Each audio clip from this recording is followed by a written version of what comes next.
Y'all ever wonder where in the United States it costs the most to even purchase a house or even be in the range to buy one? Well, I got y'all today. So we're going to explore the top 5 most expensive markets in the United States today. But if you have not already, make sure you go ahead and hit that like button and make sure y'all subscribe. So as y'all know, New York definitely got to be on the list and is number 5. If you go to Staten Island, you can get you a crib for $790,000, 1,500 square feet. You still get a basement, 3 bedroom, 3 bath. All right, so first off, it's a really nice property.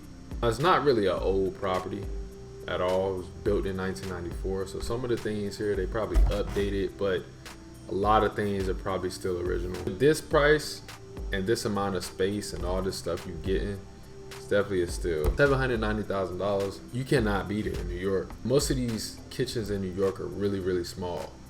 So for you to even get something like this for that amount of money, you know, it's a plus. And in New York, you do have public transportation also. So even if you do live far away, you know, you still could just take the public transportation, just get up a little bit earlier and you good. The biggest thing that has really caused heavy price increases in New York is just the amount of people that's there and the amount of money that's already there in the city. So it's overall, it's always been more expensive than a lot of the other places in the United States. If you're gonna spend your money, you might as well get you something like this in New York. Instead of living in the main city, like Brooklyn or Manhattan, you can get you something on Staten Island. And you can still get space. And you ain't gotta be cramped up with your neighbors or your roommates. This is the basement that I really wanted to see. I guess they turned it into like a bedroom. Swimming pool in the back. In New York, I don't know if I really even want to go in an outdoor swimming pool. Something that I probably would like try to get rid of, to be honest with you, because that's just more maintenance and more money. We trying to save money. Okay. I feel like I'm watching an episode of the Wu-Tang. I'll honestly say if you're gonna live in New York, it probably would be really good to get something like this. A lot of people, they want to live right in the city, but Staten Island is not bad. I like that one. All right, so number 4 on the list is San Diego. San Diego is a hot spot, but for $900,000, you getting a decent home. It's really standard, to be honest. Like for most of these types of homes, like this is really standard because it's old. It's 1977. It's also very plain, like for you to be almost paying $1 million. As you can see, the kitchens, they smaller. A smaller kitchen than what you got in New York.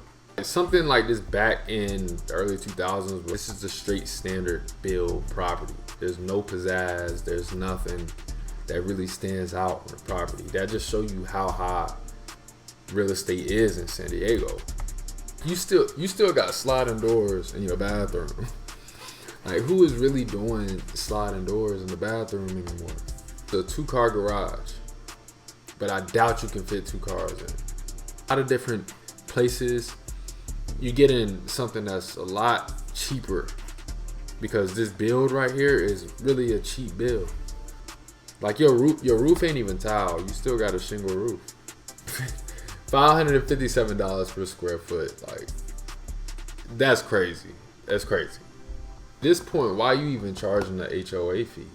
Like bro, I'm already paying $900,000 for the house. Why would you even charge me that? So you mean to tell me I'm paying $900,000 for a townhome?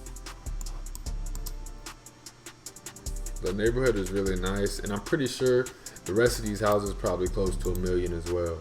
Especially homes that are single-family detached homes that are not townhomes. All this nice scenery because it's San Diego, but like I guess that's what you're paying for.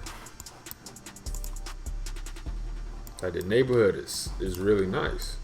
You got a really nice neighborhood. The thing about places like this and neighborhoods like this is that a lot of these people, they bought these homes back in the 70s when homes were like $80,000. And they built so much equity into their home. Their home is now worth over $1 million in a lot of these places, especially like I said, the single family homes. The value in those is crazy. If I'm gonna pay that much money, I need a tile roof. I should never have to change my roof again. It's really nice though, all the time. I always hear about really good weather in San Diego. You know we gotta put Los Angeles in there. As you can see, they already did a price cut on it. Like I said before, I do like tile roofs. That's a plus on this house. Get it in LA, it's already expensive. But for you to still have a low-key fixer-upper or a home that still needs a little bit of work, why price it this high? But yeah, the cabinets, they definitely need to be switched out. The flooring is cool. They probably just did that. But this dishwasher has been in there since probably the 80s, for real. Obviously the washer and dryer go here, but bruh, come on now. You still got work and it's $800,000. That's what LA is like right now. You got the brown bathtubs. And you got the stained wall showers. And these still got the sliding doors. We don't do sliding doors in 2025. Sliding closet doors? I thought those were esteemed. For you to sell a house like this, not do any interior work, at least to the bathrooms. And this is the master bathroom. This is what you get in the master bathroom. You have to put work into this. If you easily put some work into this, this could be probably about $1 million+. These are gym locker room showers, bro. No, man. It looked like something died there and just was left there. An unmaintained swimming pool, probably get rid of that. It's way too many trees on the property. How do you have trees like pretty much touching your roof line? We know LA always gonna have nice weather. The neighborhood look really nice. I've never seen a shared driveway between two properties, like ever, but you see it all in LA. Got a lot of palm trees. That's a plus. Like if I live anywhere in California, I'm cutting all my trees down because there's really no point to have them. Like with all that heat, and a lot of times like you'll see dry grass like this, and this is really what's not good for the wildfires. Mitigate that. What I would put down is like gravel, like what they do in Arizona. Like overall, you get in a nice neighborhood. Like you not staying nowhere bad. You're not staying near the projects. We gotta make sure we have San Francisco on that list at number 2. San Francisco is one of the most expensive places to stay in the United States. At one point, it was the most expensive. So when you get in, the living room is a little small. People who really like historical homes like this, this is definitely something that probably would be worth it for you. You're gonna have to spend $1 million. I really like the kitchen, but I feel like there is something that's missing in the kitchen. So you only get 2 bedrooms in this one. And you spending over $1 million and you only get 2 bedrooms, so that's your only one. So you gotta have a really nice bathroom for it to be your only one. Come on, it's too much greenery. I would honestly keep this little red thing back here though. I don't know what this is, but I would honestly keep it. Or you have water spots in your garage. The garage just look incomplete. If I'm paying over 1.1 million, I should not be getting an incomplete house.